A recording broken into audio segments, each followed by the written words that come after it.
आ गया दानवीर राजा बलि का, कह रहे मैं नहीं बदलूंगा।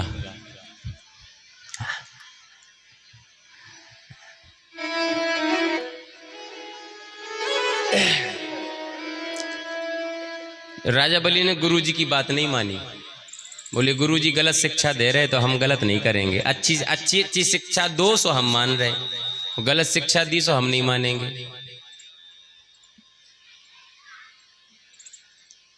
बंद कर दिए।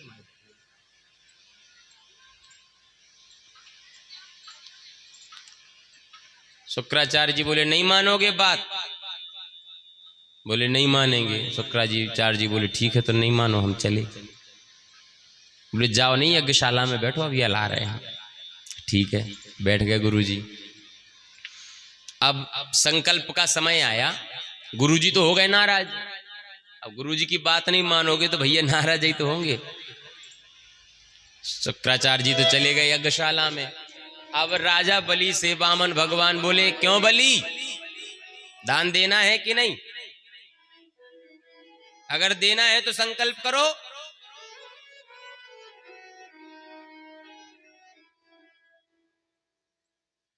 कमंडल लिया, कमंडल में जल भरा हुआ था।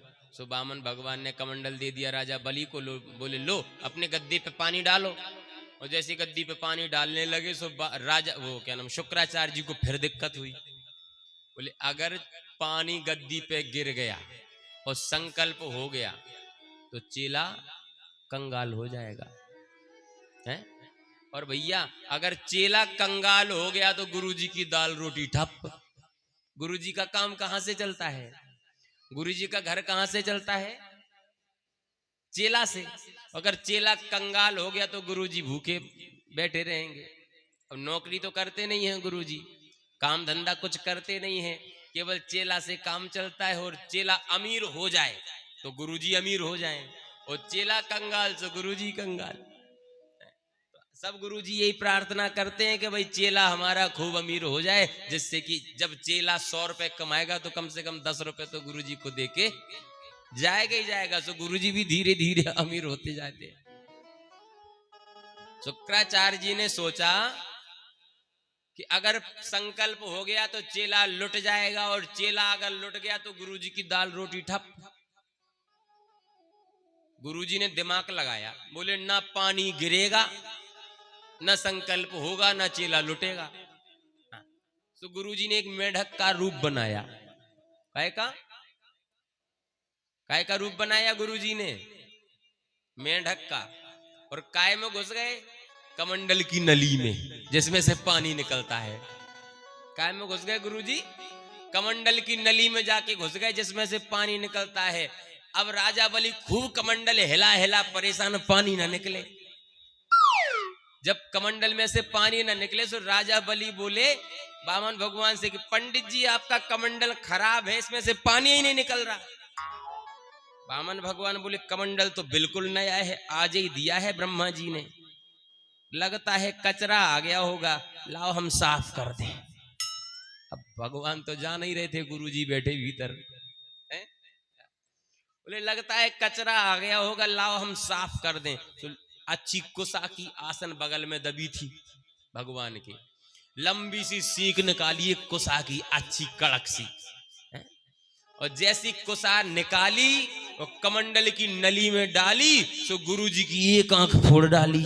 बोल भक्तवत्सल भगवान की। और जैसे ही गुरुजी की एक आंख फूटी, गुरुजी ने सोचा अगर ज्यादा देर बैठे रहे तो दूसरी न चली जाए, तो तुरंत उछाल लगाई और सीधे कूद के बाहर गिरे। और चेला से बोले चेला अब तू कंगाल हो जाएगा, तूने गुरुजी की बात नहीं मानी, मेरी एक आंख फूट गई, अब तू श्रीहीन हो जाएगा, मैं श्राप देता हूं। और भाग गए गुरुजी। तो गुरुजी भाग गए, एक आंख फूट गई। देखो दान लेने वाला कोई और, दान देने वाला कोई और पेट दर्द किसी तीसरे का अगर हो है तो समझ लो कि फिर उसका ऑपरेशन पक्का है। शुक्राचार्य जी को दिक्कत हो रही थी, राजा बलि को देने में दिक्कत नहीं, वामन भगवान को लेने में दिक्कत नहीं, लेकिन शुक्राचार्य जी से वो देखा नहीं जा रहा, सो भगवान ने एक आंख फोड़ दी।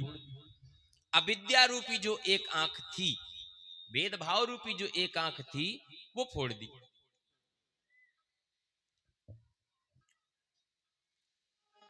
अब संकल्प हुआ,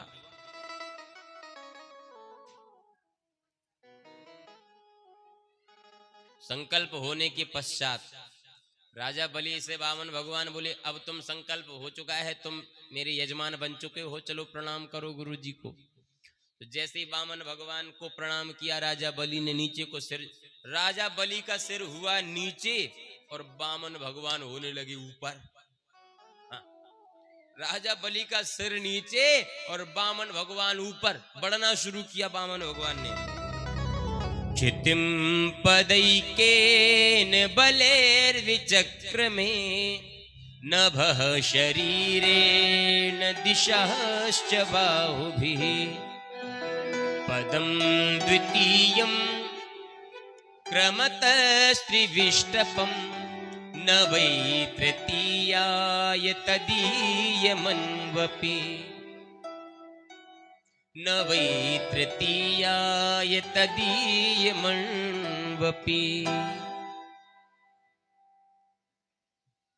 एक पग भगवान ने नीचे की ओर भेजा। नीचे पृथ्वी, अतल, पितल, तलातल, रसातल, सुतल, पाताल, नीचे के समस्त लोकों को नाप लिया भगवान ने केवल एक पैर में। अब आप सोचो भगवान का वो पैर कितना बड़ा होगा, भगवान का वो पैर कितना बड़ा होगा कि भगवान ने सब कुछ नाप लिया नीचे का, और दूसरा कदम उठाया तो ऊपर की ओर ले गए। अब भगवान का दूसरा चरण जो है ऊपर की ओर जा रहा है, क्या नाप रहे हैं? भूर्लोक, भुवरलोक, भूर्भुवः स्वः महः जनः तपः सत्यम, ऊपर के समस्त लोकों को भगवान ने अपने एक ही चरण से नाप लिया। जैसे ही अपना भगवान का चरण इस ब्रह्मांड को भेद करके ब्रह्मलोक में पहुंचा, सो ब्रह्मलोक में जब पहुंचा महाराज, तो ब्रह्मा जी ने अपने कमंडल से जल निकाला और भगवान के चरण को धो लिया। जब ब्रह्मा जी ने भगवान के चरण को धोया, उस समय भगवान के चरण में गंगा जी वास करती थी। जैसे ही ब्रह्मा जी ने चरण को धोया, सो भगवान के चरण में से गंगा जी निकल के ब्रह्मा जी के कमंडल में जा बैठी। अब गंगा जी कहां पहुंच गई? ब्रह्मा जी के कमंडल में। दो ही पग में सब कुछ नाप लिया, कुछ बचा ही नहीं, पूरा ब्रह्मांड नाप लिया भगवान ने। अब राजा बलि से बोले, बलि अब नरक जाने के लिए हो जाओ तैयार। राजा बलि बोले, मैं तो बहुत बड़ा दानी हूं, मैं क्यों नरक जाऊंगा, मैं खूब पूजा पाठ किया, नरक क्यों जाऊंगा। भगवान बोले, जो व्यक्ति संकल्प करके उसे पूरा नहीं करता है वो नरक जाता है, जाना पड़ेगा। राजा बलि बोले, ठीक है महाराज, नरक जाने से हम नहीं डरते हैं, हमने पहले गुरुजी से बोल दिया था कि नरक वरक जाने से नहीं डरते, लेकिन एक सवाल का जवाब दो, धन बड़ा होता है कि धनी बड़ा होता है? बड़ा क्या होता है, धन की धनी? धन बड़ा होता है, धनी? धनी बड़ा होता है पक्का? माताओं आप लोग बताओ, धन बड़ा होता है कि धनी? धनी पक्का? कुछ माताएं कह रही महाराज धनी को का कन्या धन ही मिल जाए सही बहुत है।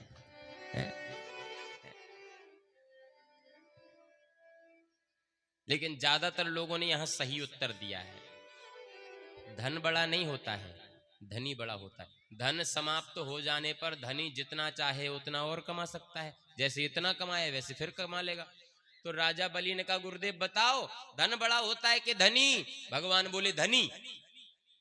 धन बड़ा नहीं होता, धनी बड़ा होता है, क्योंकि उसने जितना धन कमाया उतना और कमा लेगा। राजा बलि बोले, तो अभी आपने मेरे धन को नापा है, आपके दो पग में पूरा धन आ गया, और धन से बड़े हम हैं कि नहीं? भगवान बोले, बिल्कुल हो। बोले, तीसरे पग से हमारे सिर को नाप लो, उससे तो बड़े हम हैं ही, पूरे ब्रह्मांड से बड़े हम हैं कि नहीं? भगवान बोले बड़े तो हो, क्योंकि कमाया तुमने अपनी मेहनत से है, और अगर तुम चाहो तो फिर कमा सकते हो, क्योंकि देवताओं से तुमने युद्ध करके छीना है, ये जो संपत्ति है युद्ध करके छीनी है, और फिर युद्ध कर बैठो तो फिर उतनी ही कमा लो। है? तुम तो वही हो ना, शक्ति कम थोड़ी हुई। राजा बलि बोले सिर पे रखो पैर, मुझे नाप लो, मैं भी आपका हो जाऊंगा, तेरा तुझको अर्पण क्या लागे मेरा।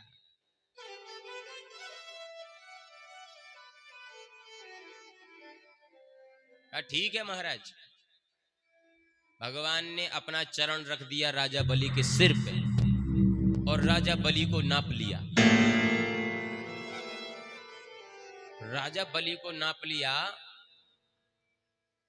आज भगवान वामन के नेत्रों से अश्रुधारा बह पड़ी, आंसू गिरे भगवान के नेत्र से। बलि, मैं तो आया था तुम्हें छलने के लिए, लेकिन आज तुमने उल्टा मुझे छल लिया। जो चरण आज तक शिव शनकादिक को सुलभ नहीं हुआ, मैं सारे ब्रह्मांडों का भार अकेले वहन करता हूं, और आज तुम धन्य हो जो मेरा भार अकेले वहन कर रहे हो। मुझ पर संपूर्ण ब्रह्मांडों का भार है, और आज तुमने मेरा भार संभाल लिया। निश्चय ही तुम्हारे जैसा दानवीर, तुम्हारे जैसा भक्त न हुआ न होगा। बलि, मैं तुमसे बड़ा प्रसन्न हूं, वरदान मांगो, तुम्हें क्या चाहिए। राजा बलि बोले प्रभु, अब हम क्या मांगे, अगर हमें कुछ चाहिए होता तो हम देते ही काहे को, है? अगर कुछ चाहिए होता हम काहे को देते। वामन भगवान बोले फिर भी हम तुमसे बड़े प्रसन्न हैं, जो कुछ मांगो, अगर सब कुछ कहो तो सब कुछ वापस कर दें हम तुम्हें, जो चाहिए सो ले लो। राजा बलि ने तो कहा महाराज कुछ नहीं चाहिए। विंध्यावली आ गई, राजा बलि की पत्नी। विंध्यावली से कहा देवी तुम्हें कुछ चाहिए तो ले लो। विंध्यावली और बड़ी वाली निकली, पत्नी और बड़ी वाली निकली, बोली महाराज क्या कह रहे हो। भगवान बोले कुछ मांगना हो तो मांग लो, मैं तुमसे बड़ा प्रसन्न हूं। सो विंध्यावली बोली महाराज हमारे यहाँ भिखारियों से मांगने का रिवाज नहीं है, तुम्हें कुछ और चाहिए हो सो बोलो। थोड़ी देर पहले कमंडल हिलाते हुए आए थे कि 3 पग भूमि दे दो, 3 पग। अब हमसे ही लेके हमें ही दिखा रहे हो कि जो चाहिए सो मांग लो, शर्म नहीं आती आपको। भगवान शांत रह गए। बात तो सही है, बात तो बिल्कुल सही है कि थोड़ी देर पहले हम इनके यहां मांगने आए थे, खुद कह रहे हैं जो कुछ चाहिए सो ले लो। लेकिन वामन भगवान ने कहा देखो बलि, अभी पूरी संपत्ति मेरी है, इसलिए तुम कहीं रह नहीं सकते हो, क्योंकि दान दी हुई जगह पर जो व्यक्ति रहता है वो नरकगामी होता है।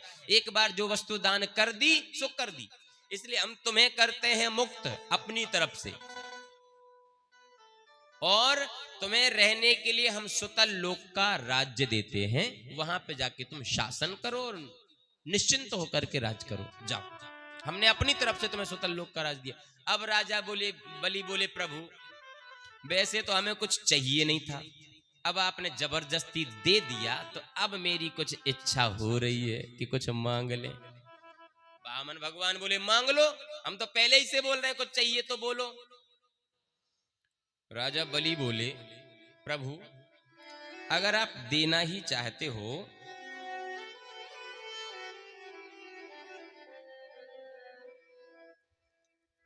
अगर आप देना ही चाहते हो तो मुझे पता है कि सुतल लोक के राज्य में जो महल है, राजमहल है, उसमें 52 दरवाजे हैं। कितने दरवाजे हैं? 52। और प्रभु हमारी इच्छा है कि हम कभी भी कितने भी समय किसी भी दरवाजे से निकलें तो बस आपके दर्शन हो जाएं। वामन भगवान बोले मतलब हम तेरे चौकीदार बन जाएं, दरवाजे पे खड़े मिले तुझे। राजा बलि ने कहा महाराज ये हमने कब कहा, हम तो ये चाहते हैं बस दरवाजे पे आपके दर्शन हो जाएं। वामन भगवान ने कहा कि जब तुमने अपना सब कुछ हमें दे दिया तो हमारा कर्तव्य होता है कि हम भी अपना सब कुछ तुम्हें दे दें। तो दिया दिया दिया बलि, हम वचन देते हैं कि आज के बाद तुम्हारे महल की रक्षा हम स्वयं करेंगे। वरदान दे दिया वामन भगवान ने। और सुतल लोक में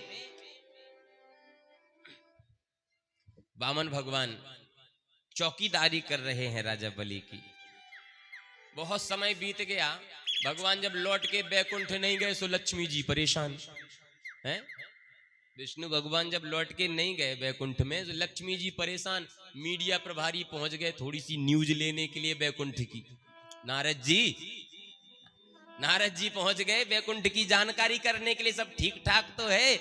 हाँ, अब पहुंचे लक्ष्मी जी के पास, बोले माता जी सब ठीक तो है। लक्ष्मी जी बोली वैसे तो सब ठीक है, लेकिन बहुत साल हो गए पता ही नहीं है कहां गए, लौट ही के नहीं आए, कहां चले गए। तुम तो घूमते रहते हो नारद, तुम्हें तो पता होगा कहां गए। नारद जी बोले हाँ मुझे पता है। बोले क्या पता है, कहां गए। नारद जी बोले बेरोजगार घूमते थे, पक्की नौकरी लग गई। बोले भक्त वत्सल भगवान की है। बोले बेरोजगार घूमते थे, पक्की नौकरी लग गई। लक्ष्मी जी बोली हमारे पति की, भगवान नारायण की और नौकरी।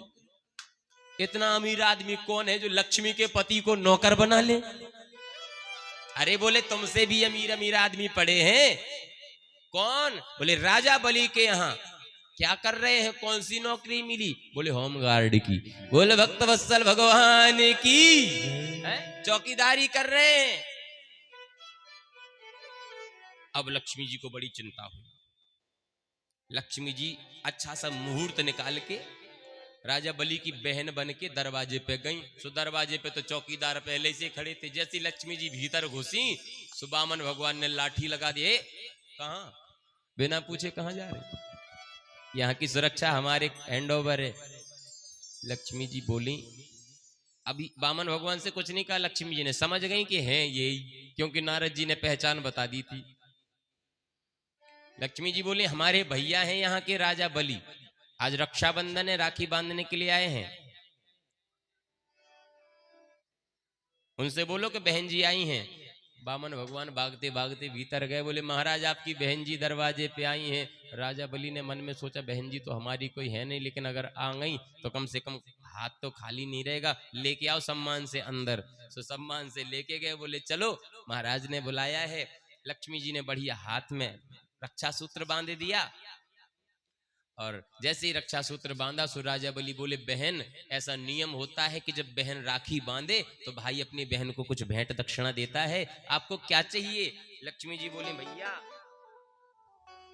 हम जो मांगेंगे वो आप दे दोगे। राजा बलि बोले हम दानवीर राजा बलि हैं, तुम्हें जो चाहिए सो मांगो। लक्ष्मी जी बोली भैया पहले वचन दो, ऐसा नहीं बाद में बदल जा। राजा बलि बोले, मन में सोचा कि स्त्रियों को क्या चाहिए, सुंदर सी साड़ी, ज्यादा से ज्यादा सोने की कील, कान के कुंडल, और ज्यादा ऐसे एक 9 लखा हार, इससे ज्यादा तो कुछ मांगेंगे नहीं। राजा बलि बोले दिया दिया दिया, तुम जो मांगोगी सो दिया। अब लक्ष्मी जी बोले भैया आपके आशीर्वाद से आपके जीजाजी खूब अमीर आदमी हैं? आपके आशीर्वाद से आपके जीजाजी खूब अमीर आदमी है, किसी चीज की कोई कमी नहीं है, खूब बड़ा राजपाट है। राजा बलि बोले ये तो बड़ी अच्छी बात है, फिर क्या चाहिए आपको। बोले क्या बताएं भैया, आपके जीजाजी का खूब लंबा चौड़ा राजपाट है, लेकिन चौकीदार एक ही नहीं है, हैं? राजपाट तो खूब बड़ा है लेकिन चौकीदार एक भी नहीं है। तो राजा बलि बोले बताओ कितने सैनिक भेज दें, कितने चौकीदार भेज दें। बोले भैया कितने नहीं चाहिए। बोले फिर। बोले तो दरवाजे पे खड़ा बामन अंगुल का, बोले जो दरवाजे पे खड़ा लाठी लेके, मैं तो वो ही चौकीदार चाहिए। ओहो, अब राजा बलि की बुद्धि ठिकाने आई। ये क्या मांग लिया, सोचा ही नहीं था ये तो कि मेरी बहन ये भी मांग सकती है। राजा बलि बोले बहन तुम्हें पता है तुम क्या मांग रही हो, तुम्हें चौकीदार ही तो चाहिए, इसी की क्या जरूरत है, कोई दूसरा ले लो ना। नहीं भैया मुझे तो एक ही चौकीदार पसंद आया और यही चाहिए। अब राजा बलि तो दानवीर थे, वचन दे दिया था, नरक जाएं तो जाएं पर झूठ नहीं बोलते थे। राजा बलि ने कहा ठीक है बहन, अगर तुम यही चाहती हो तो तुम मेरे प्राण लेके जा रही हो। ये मेरे प्राणनाथ हैं, ये कोई साधारण चौकीदार नहीं है, ये चौकीदार नहीं, मेरे स्वामी हैं, मेरे इष्ट हैं, मेरे जगदीश्वर हैं। बुलाया भगवान को और कहा प्रभु आज से आपको मेरी बहन जी की सुरक्षा करना है। जैसे ही हाथ रखा लक्ष्मी जी के हाथ पे, सुब्बामन भगवान नारायण बन गए और लक्ष्मी जी अपने असली स्वरूप में आ गई। जैसे ही लक्ष्मी नारायण भगवान का दर्शन राजा बलि ने किया, राजा बलि चरणों में लेट गया और धन्य हो गया। राजा बलि कहते हैं कि प्रभु मैंने ऐसा कौन सा अच्छा काम किया जिसके कारण आप मेरे बहन और बहनोई बने। साक्षात लक्ष्मी मेरी बहन बन के आई और साक्षात जगदीश्वर अखिल कोटि ब्रह्मांड नायक मेरे बहनोई बन के आए, मेरे जीजाजी बन के आए। मैंने ऐसा कौन सा काम किया है, सिर्फ आपका नाम ही तो लेता हूं, थोड़ा बहुत दान ही तो देता हूं। मैंने ऐसा क्या किया है जो आपने इतना बड़ा अनुग्रह मुझ पर किया, मेरा जीवन ही संभाल दिया आपने प्रभु।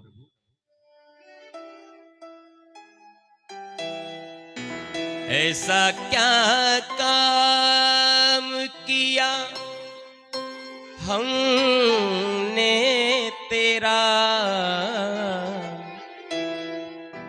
ऐसा क्या काम किया हमने तेरा,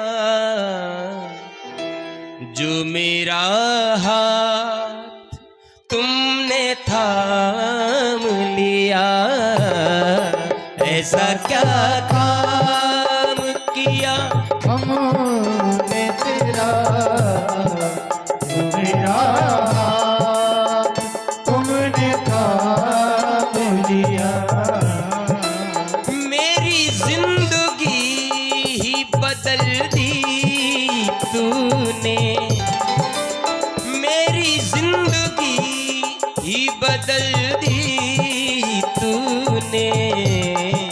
क्या जरा सा मैंने तेरा नाम लिया, ऐसा क्या काम किया हमने तेरा, जो मेरा हाथ तुमने थाम लिया। ऐसा क्या काम किया हमने तेरा, जो मेरा हाथ तुमने थाम लिया।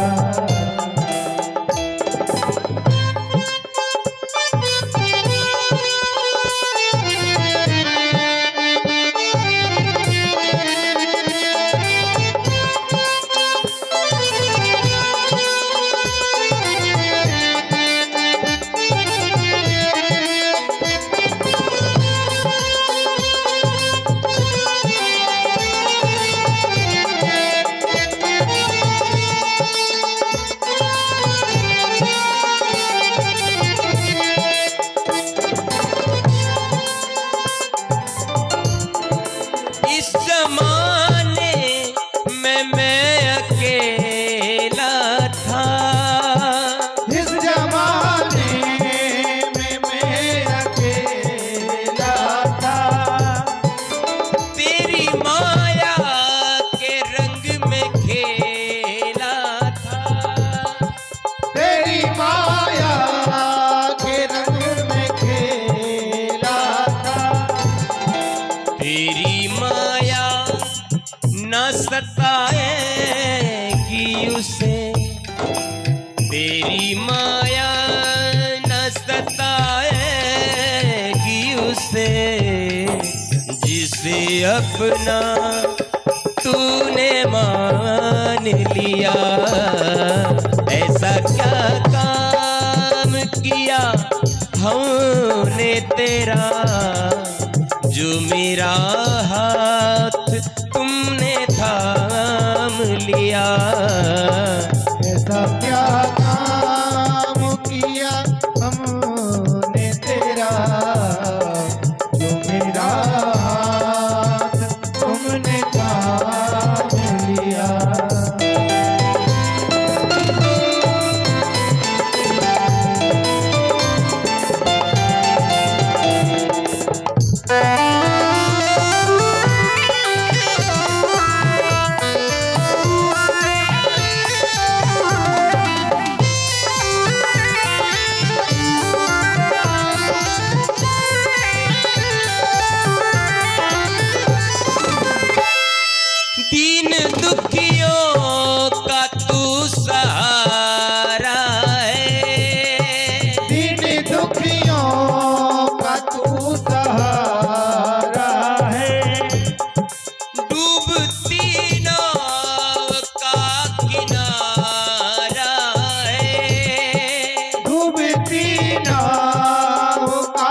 एक नजर जिस पे पड़ जाए फिर कभी भी उसे रोने न दिया। ऐसा क्या काम किया हमने तेरा जो मेरा हाथ तुमने थाम लिया। ऐसा क्या काम किया हमने तेरा जो मेरा हाथ तुमने थाम लिया। मेरी जिंदगी बदल दी तूने, मेरी जिंदगी बदल दी तुमने। मेरी जिंदगी बदल दी तूने। क्या जरा सा मैंने तेरा नाम लिया। ऐसा क्या काम किया हमने तेरा जो मेरा हाथ तुमने थाम लिया। ऐसा क्या काम किया हमने तेरा जो मेरा हाथ तुमने थाम लिया।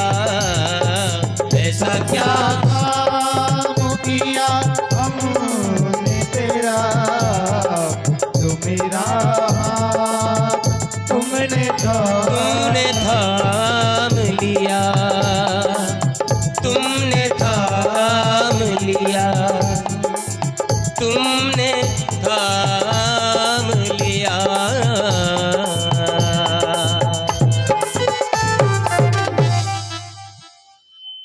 ठाकुर जी से प्रार्थना की,